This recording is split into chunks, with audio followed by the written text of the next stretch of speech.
KLM Maxava Gold Loan முன்னேற்றத்திற்கான வழி எல்லோருக்கும். இஸ்ரேல் ஹமாஸ் போர் நடைபெற்று வரும் நிலையில் இஸ்ரேல் பிரதமர் பெஞ்சமின் நெட்டன்யாவுக்கு சர்வதேச குற்றவியல் நீதிமன்றம் பிடிவாரண்ட் பிறப்பித்து உத்தரவிட்டுள்ளது. இஸ்ரேல் ஹமாஸ் இடையே கடந்த ஓராண்டாக போர் நீடித்து வருகிறது.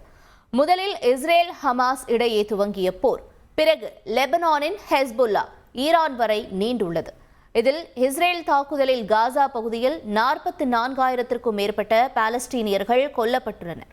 இதேபோல ஹமாஸ் தாக்குதலில் இஸ்ரேல் நாட்டிற்குள் 1,139 பேர் கொல்லப்பட்டுள்ளனர்.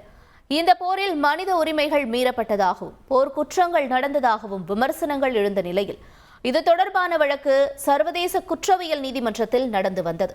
இந்த வழக்கில் இஸ்ரேல் பிரதமர் நெட்டன்யாவுக்கும் இஸ்ரேல் முன்னாள் பாதுகாப்புத்துறை அமைச்சர் யோ கேலண்டிற்கும் எதிராகவும் சர்வதேச குற்றவியல் நீதிமன்றம் பிடிவாரண்ட் பிறப்பித்துள்ளது. இவர்கள் மட்டுமின்றி ஹமாஸ் தலைவர் முகமது டைஃப் இப்ராஹிம் அல் மஸ்ரிக்கும் பிடிவாரண்ட் பிறப்பிக்கப்பட்டுள்ளது. ஆனால் சர்வதேச நீதிமன்றம் பிறப்பித்த பிடிவாரண்ட் உத்தரவு அபத்தமானது என்று இஸ்ரேல் பிரதமர் கூறியுள்ளார். KLM Maxava Gold Loan முன்னேற்றத்திற்கான வழி எல்லோருக்கும்.